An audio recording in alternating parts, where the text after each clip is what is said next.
वज़ीर दिफा ख्वाजा आसिफ ने कहा है कि अफगानिस्तान अब भारत की प्रॉक्सी बन चुका है। काबुल के हुक्मरान भारत की गोद में बैठकर साजिशें कर रहे हैं। 2021 से अब तक दहशतगर्दी के 10,347 वाक़यात हुए, 3,844 जवान शहीद हुए। दहशतगर्दी की ये जंग भारत, अफगानिस्तान और TTP के इश्तराक से पाकिस्तान पर मुसल्लत की गई। पाकिस्तान ने अब तक अमन के लिए बेपनाह कोशिशें की, लेकिन अब पाकिस्तान ना एहतजाजी मुरासले भेजेगा, न सिफारती पैगामात, ना ही अमन की अपीलें करेगा, ना ही कोई पाकिस्तानी वफ्द काबुल जाएगा। अब जहां दहशतगर्दी का मरकज होगा उसकी भारी कीमत अदा करेगा। पाकिस्तान और अफगान तालिबान रजीम के दरमियान 2 रोज पहले होने वाली जंगबंदी की मुद्दत बढ़ाने पर इत्तेफाक हो गया। गैर मुल्की खबर एजेंसी रॉयटर्स के मुताबिक पाकिस्तान और अफगानिस्तान ने तय किया है कि 48 घंटे की जंगबंदी को दोहा में होने वाले मुज़ाकरात के इख्तिताम तक जारी रखा जाए। खबर एजेंसी का कहना है जंगबंदी में तौसीक की इत्तला की तस्दीक पाकिस्तान की 3 सिक्योरिटी ज़राए और अफगान तालिबान के एक जरिए ने की है। याद रहे कि पाकिस्तान और अफगान तालिबान रजीम के दरमियान आरज़ी जंगबंदी का वक्त आज शाम 6 बजे खत्म हुआ था। ये जंगबंदी बुध की शाम उस वक्त अमल में आई जब पाकिस्तान ने अफगान दारुल हुकूमत काबुल और अफगान शहर कंधार में अफगान तालिबान और फितना खवारिज के ठिकानों पर टारगेटेड कार्रवाई की। इससे पहले बुध के रोज पाक फौज ने बलूचिस्तान में स्पिन बोल्तक, नोशकी, चमन, जोब और खैबर पख्तूनख्वा के इलाके कुर्रम में अफगान तालिबान के हमले पसपा किए। गुज़श्ता हफ्ते की रात से शुरू होने वाली पाक फौज की जवाबी कार्रवाइयों में 250 से ज़ायद खारजियों और अफगान कारिंदों की हलाकत के बाद अफगान तालिबान जंगबंदी की दरख्वास्त करने पर मजबूर हुए थे।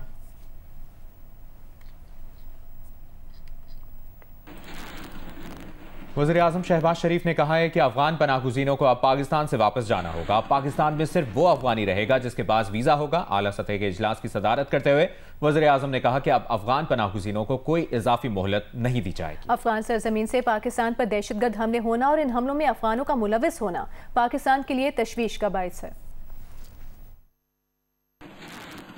वज़ीर आज़म शहबाज शरीफ की ज़ेर सदारत अफगान पनाहगुज़ीनों की वतन वापसी के हवाले से आला सतही इजलास हुआ। फील्ड मार्शल सैयद आसिम मुनीर, वफाकी वज़रा, वज़ीर आज़म आज़ाद जम्मू कश्मीर, पंजाब, सिंध, बलूचिस्तान और गिलगित बल्तिस्तान के वज़ीर आला ने इजलास में शिरकत की। खैबर पख्तूनख्वा के वज़ीर आला के बजाय उनके नुमाइंदे ने शिरकत की। वज़ीर आज़म ने कहा अफगानिस्तान की सरजमीन से पाकिस्तान पर दहशतगर्द हमले और अफगानों को उन हमलों में मुलविस होना तशवीशनाक है। पाक फौज ने हालिया हमलों का भरपूर जवाब दिया। फील्ड मार्शल सैयद आसिम मुनीर की क़यादत में अफवाज पाकिस्तान भारतीय जारियत के दौरान ये बात साबित कर चुके हैं कि वो अपनी पेशेवराना सलाहियतों से अर्ज़ वतन का दिफा करना जानती है। वज़ीर आज़म ने कहा पाकिस्तान के नायब वज़ीर आज़म, वज़ीर ख़ारजा, वज़ीर दिफा और आला हुकूमती ओहदेदार मुतादिद बार अफगानिस्तान के दौरे पर गए और पाकिस्तान में दहशतगर्दी के लिए अफगान सरजमीन का इस्तेमाल रोकने का कहा। पाकिस्तान की बहादुर अवाम ने दहशतगर्दी के खिलाफ जंग में अपने प्यारों की कुर्बानियाँ दी और अब अवाम का सवाल है हुकूमत कब तक अफगान महाजरीन का बोझ उठाएगी। वज़ीर आज़म ने हिदायत की कि तमाम सूबाई हुकूमतें, वफाकी व सूबाई इदारे करीबी ताउन के साथ पाकिस्तान में गैर कानूनी तौर पर मौजूद अफगान बाशिंदों की जल्द अज जल्द वतन वापसी यकीनी बनाएं। खैबर पख्तूनख्वा वफाक की एक अहम इकाई है। वफाक हुकूमत सूबे के अवाम की फलाह बहबूद के लिए सूबाई हुकूमत के साथ हर किस्म के ताउन को तैयार है।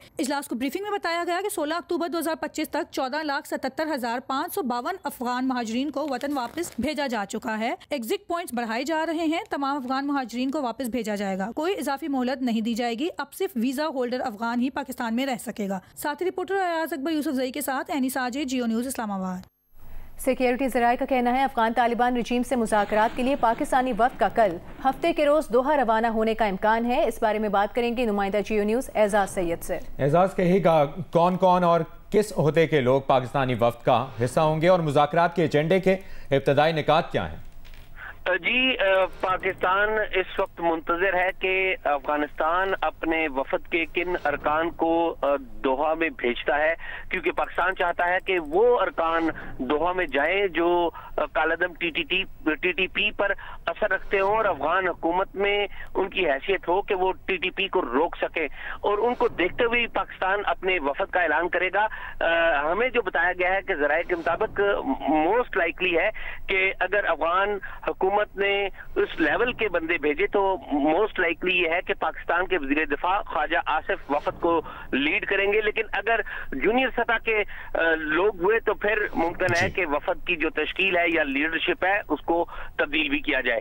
ताहम उससे भी ज्यादा सीनियर हुए तो तब यहाँ की जो वफद का सरबराह है वो भी चेंज हो सकता है। जी शुक्रिया आपका एजाज इस तफसील के लिए। न्यू कराची अयूब गोट में रिहायशी इमारत में सुई गैस के धमाके से एक शख्स जाँ बहक और 6 अफराद जख्मी हो गए। ये वाकया कैसे रूनुमा हुआ, तफसील बता रहे हैं मौके पर मौजूद नुमाइंदा जियो न्यूज़ राहिल सलमान। जी मैं मौजूद हूँ इस वक्त न्यू कराची अयूब गोड के इलाके में, जहाँ पर आज शाम को वाक़या पेश आया। एक घर के अंदर धमाका हुआ जिसके नतीजे में आसपास की दुकानों और मकानात को भी नुकसान पहुंचा। हमारी बात हुई पुलिस हुकाम से तो वे बताते हैं कि इब्तदाई तौर पर जब उन्होंने इस इमारत को सर्च किया तो उसमें एक गैस प्रेशर बनाने वाली एक मशीन उनको मिली, जिसके मुताबिक पुलिस हुकाम ये कहते हैं कि मुमकिन तौर पर यह धमाका उस गैस प्रेशर की वजह से बना जो कि घर में जमा हो गई थी। इस वाक़े में अब तक एक शख्स जाबाग जबकि 6 अफराद ज़ख्मी हैं और एक ज़ख्मी की हालत भी तशवीशनाक बताई जाती है। हमने यहाँ पर देखा कि ना सिर्फ वो घर तबाह हो गया बल्कि उसके साथ साथ उसके सामने के 2 मकानात, उसके पीछे भी जो है वो 2-3 मकानात और जो यहाँ पर दुकानें हैं उनको भी नुकसान पहुँचा, जबकि यहाँ पर जो राहगीर गुजर रहे थे वो भी इसमें ज़ख्मी हुए। क्राइम सीन यूनिट यहाँ पर तलब किया गया, जबकि इसके अलावा बम डिस्पोजल स्क्वाड इस वक्त अपना काम कर रहा है और उनका ये कहना है कि सर्चिंग के बाद ही वो अपनी हतमी रिपोर्ट पेश कर सकेंगे, जिसके बाद ये बात वाज़ेह हो सकेगी कि ये धमाका गैस का प्रेशर ही था या कुछ और था। जी इस्लामाबाद, लाहौर, पेशावर, कोयटा और कराची समेत मुल्क भर के तमाम छोटे बड़े शहरों में ताजिरों ने बाज़ शरपसंद अनासर की तरफ से हड़ताल की अपील मुस्तरद कर दी। पुलिस ज़राए का कहना है कि दफातर, तालीमी इदारे, बड़ी मार्केटें, कारोबारी मराकज़ और सब्जी मंडियां मामूल के मुताबिक खुली रहीं। किसी नाखुशगवार वाक़े की इत्तला मौसूल नहीं हुई। पुलिस और कानून नाफिज करने वाले इदारे किसी भी हंगामी सूरत हाल से निपटने के लिए तैयार हैं।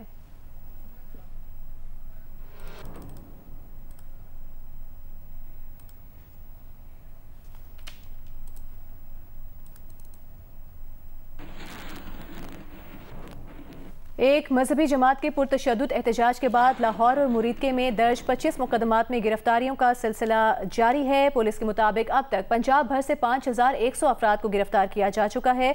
गिरफ्तारियों के लिए जियो फेंसिंग और CCTV वीडियो से मदद ली जा रही है। अब तक लाहौर से हुए गिरफ्तार अफराद की तादाद 624 हो चुकी है। इमलाक की तोड़फोड़ में मुलविस अफराद की निशानदेही के लिए मोबाइल फोरेंसिक भी किया जा रहा है।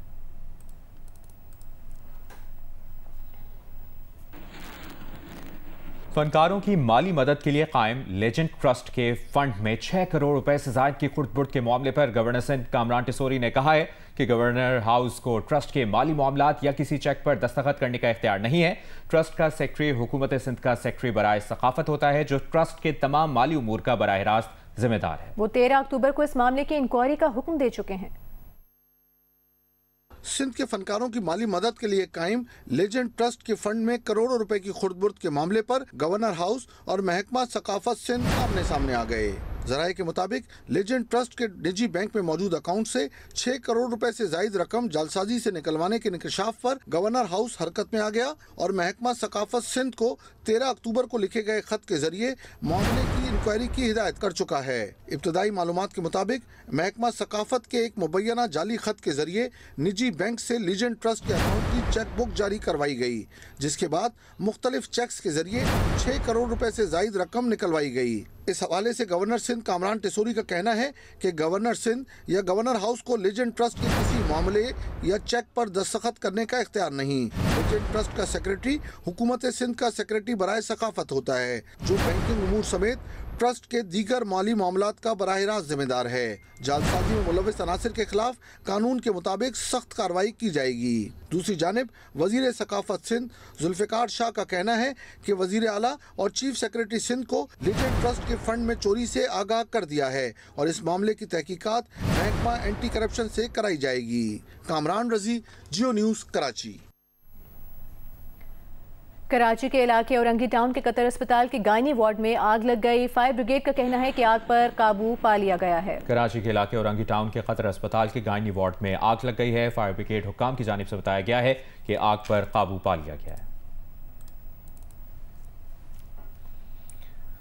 अभी आपको बताएं, सुप्रीम जुडिशल काउंसिल का इजलास कल हफ्ते की सुबह 11 बजे तलब कर लिया गया है। सदारत chief justice of Pakistan justice Yahya Afridi करेंगे। आइन के आर्टिकल 209 के तहत दायर शिकायत का जायजा लिया जाएगा। आला अदलिया के कोड ऑफ कॉन्डक्ट के उमूर पर गौर किया जाएगा।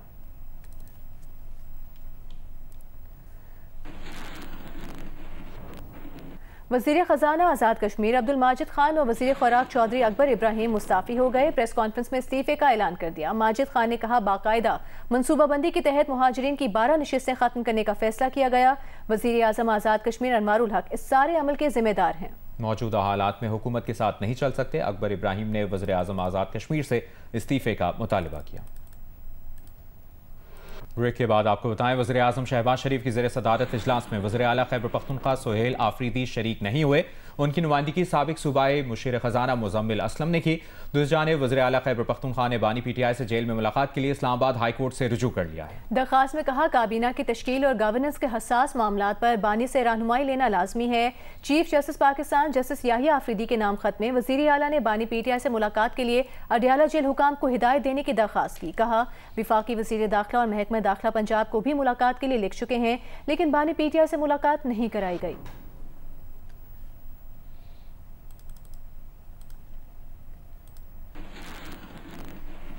विफाकी वज़ीर मनसूबाबंदी एहसन इकबाल ने कहा है कि रियासत के मामला सियासत से बालातर होते हैं। उन्होंने कहा कि वज़ीर आला खैबर पख्तूनख्वा अफगान पनाह गुज़ीनों की वतन वापसी से मुतालिक इजलास में खुद आते तो अच्छा सिग्नल जाता। वज़ीर आज़म ने वज़ीर आला खैबर पख्तूनख्वा को फ़ोन करके उन्हें वेलकम किया था। साबिक वज़ीर आला खैबर पख्तूनख्वा कंटेनर से बुरी भली तकरीर करने के बाद जब आते थे तो तब भी उस वक्त वज़ीर आला पंजाब शहबाज शरीफ और परवेज़ खटक के दरमियान फ़र्क नहीं किया जाता था।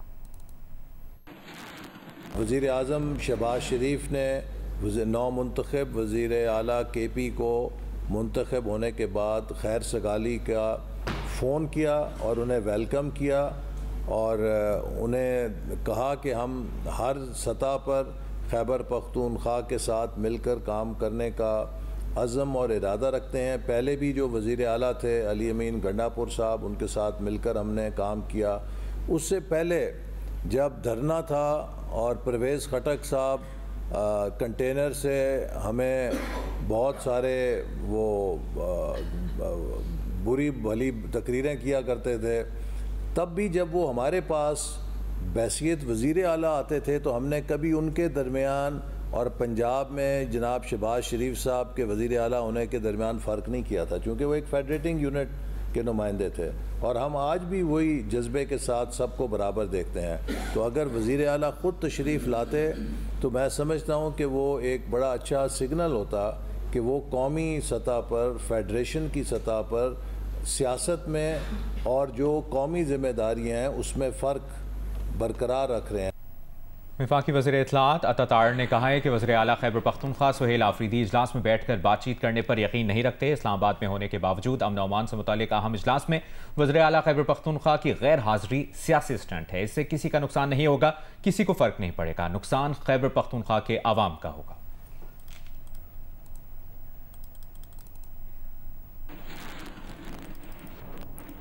और गवर्नर पंजाब सरदार सलीम हैदर खान ने सड़कें बंद करने, दुकानें जलाने और अवाम की मालो जान को नुकसान पहुंचाने वालों के खिलाफ सख्त कानून साजी की तजवीज़ पेश कर दी। मरी बार एसोसिएशन से खिताब करते हुए उन्होंने कहा कि एहतजाजी मुजाहिरों से मुल्क की तरक्की का रास्ता नहीं रोका जाना चाहिए। अमीर जमात इस्लामी पाकिस्तान हाफिज नईमुर रहमान ने कहा है कि बेरोजगार नौजवानों को रोजगार देना हुकूमत की जिम्मेदारी है। सरगोदा में बनो काबिल मुहिम के इज्तिमा से खिताब करते हुए उन्होंने कहा कि जल्द से जुलूसों पर पाबंदी लगाकर रिट कायम करने वाले तालीम, सेहत और रोजगार की फराहमी और खवातीन के तहफ़्फ़ुज़ पर रिट क्यों कायम नहीं कर रहे।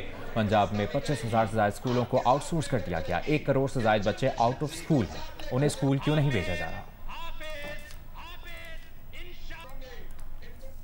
इस्लामाबाद में रेस वॉर्स का आगाज हो गया, जहां मुल्क भर से माहिर ड्राइवर्स और मॉडिफाइड गाड़ियां एक्शन में दिखाई दे रही हैं। अरफा फिरोज ज़की की रिपोर्ट देखिए।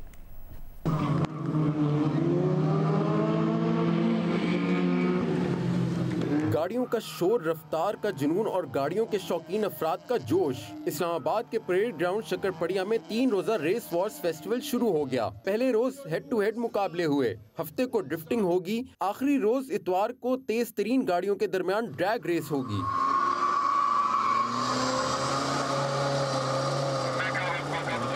नौजवानों का कहना है रेसिंग के शौकीन अफराद के लिए इससे बेहतर महफूज प्लेटफॉर्म कोई नहीं।